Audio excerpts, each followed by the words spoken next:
பிஸ்மில்லாஹ் ரஹ்மான் ரஹீம். கண்ணியமிக்க சகோதர சகோதரிகளே, அல்லாஹின் நல்லடியார்களே, அஸ்ஸலாமு அலைக்கும் வரஹ்மத்துல்லாஹி வபரகாத்துஹு. அல்ஹம்துலில்லாஹ். அல்லாஹும்ம ஸல்லி அலா முஹம்மதின் வஅலா ஆலி முஹம்மதின் வபாரிக் வஸல்லிம்.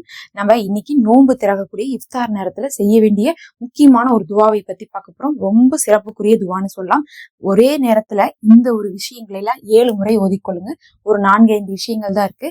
இதை ஓதி விட்டு அல்லாஹ்விடத்துல துவா செய்யுங்க. அதுவும் இஃப்தார் நேரம் அப்படிங்கிறது ரொம்ப சிறப்புக்குரிய நேரம். ஒரு நாள் ஃபுல்லா நோன்பு வச்சு கடைசி நேரத்துல அதனுடைய கூலியை அடைவதற்காக நம்ம காத்திருக்கக்கூடிய நேரம். அந்த நேரத்துல ஒரு அடியான் கேட்கக்கூடிய துவாவை அல்லாஹ் மறுப்பதில்லை. அதனால நம்ம நோன்பாளியாக இருக்கக்கூடிய கடைசி நேரம் தான் அந்த இஃப்தார் நேரம். அந்த நோன்பு திறக்கக்கூடிய நேரத்துல நம்ம அமல் செய்யறது அப்படிங்கிறது அவசியம். நிறைய பெண்கள் சமையல்ல தான் ஈடுபடுறாங்க, அமலே செய்யறதுல. அதே நேரத்துல பாத்தீங்கன்னா நிறைய பேர் அந்த நேரத்துல உட்காந்துட்டு நோன்பு திறக்கிற டைம் வந்துருச்சா, நோன்பு திறக்கிற டைம் வந்துருச்சான்னு கேட்டுக்கிட்டே இருப்பாங்க. அந்த மாதிரிலாம் கேட்காதீங்க.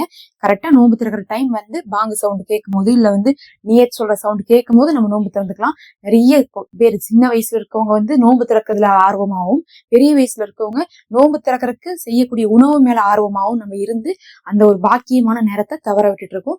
அந்த மாதிரி தவற விடாம அந்த நேரத்துல குடும்பமா உட்காந்து கணவராகட்டும், மனைவியாகட்டும், குழந்தைகளாகட்டும், பெரியவங்களாகட்டும் இந்த அமலை செய்து கொள்ளுங்க. முதல்ல என்ன பண்ணுங்க, சலவாத்தை 7 முறை ஓதுங்க. முதல்ல பிஸ்மி சொல்லி சலவாத்தை 7 முறை ஓதுங்க. எந்த சலவாத்தை வேணா நீங்க ஓதிக்கொள்ளலாம். அந்த நேரம் அருள் இறங்கக்கூடிய நேரம். நபியின் மீது சலவாத்தை சொல்லி அமலை ஆரம்பிங்க.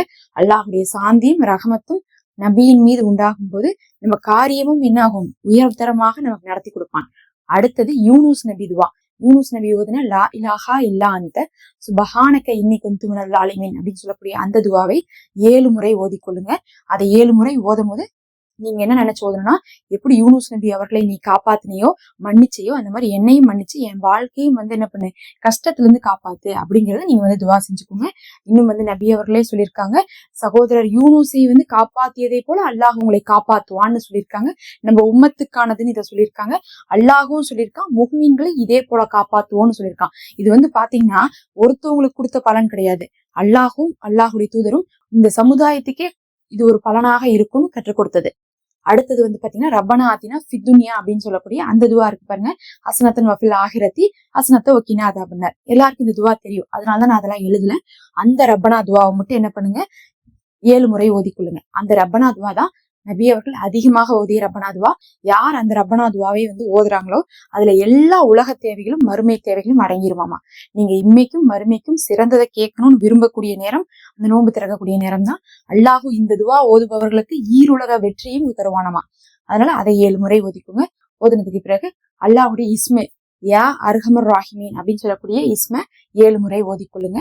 அதுக்கப்புறம் அல்லாஹு முஸ்தஹானு அப்படின்னு சொல்லக்கூடிய இஸ்மை 7 முறை ஓதிக்கொள்ளுங்க. இப்ப இது ரெண்டும் பாத்தீங்கன்னா முஸ்தஹானுங்கிறது உங்களுக்கு உதவி தேடப்படுபவன். அல்லாஹ் தான், அல்லாஹ் இடத்துலதான் எல்லாரும் உதவி தேடுவாங்க அப்படிங்கிறது அதோட அர்த்தம். இது ரெண்டுமே பாத்தீங்கன்னா ரொம்ப சிறப்புக்குரிய இஸ்மு தான். இதுல யா அர்ஹமர் ராஹிமீன் அப்படிங்கிறது ஒருவர் ஓதிட்டு கேட்கக்கூடிய துவாவை அல்லாஹும் மறுப்பதே கிடையாது.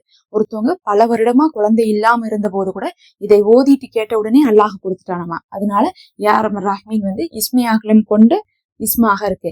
அதே மாதிரி அல்லாஹ் முஸ்தஹானு அப்படிங்கிறது ஒரு மனிதன் இந்த உலகத்துல பாவத்தை செஞ்சு மறுமையில நரகத்துக்கு போயிட்டான். நரகத்துக்கு போனவங்க கூட அந்த இடத்துல அல்லாஹ் முஸ்தஹானுன்னு சொன்னதுக்கு பிறகு அல்லாஹ் தூக்கி என்ன பண்றான், சொர்க்கத்துல போடுறான்.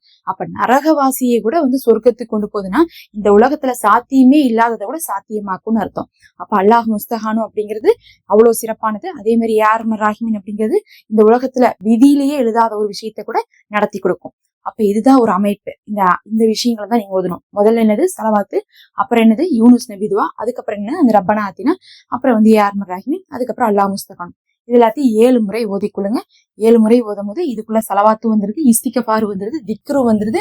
அதே மாதிரி பாத்தீங்கன்னா அல்லாஹ் இடத்துல நம்ம துவாவும் செஞ்சிடறோம், அல்லாஹுடைய இஸ்மை கொண்டு அழைச்சிடறோம். எல்லாமே உங்களுக்கு ஒரு சேர கிடைக்குது. ஓதிட்டு துவா செய்யுங்க. அதே சமயத்துல இந்த நோன்பு திறக்கக்கூடிய நேரத்துல சுப்ஹானல்லாஹி வல்ஹம்துலில்லாஹி வலா இலாஹா இல்லல்லாஹு வல்லாஹு அக்பர் அப்படின்னு நம்ம சொல்லக்கூடிய இந்த 3ஆம் கலிமா இருக்கு பாருங்க. வலா ஹவ்ல வலா குவத்த இல்லா பில்லாஹி அலியுல் அலீம்.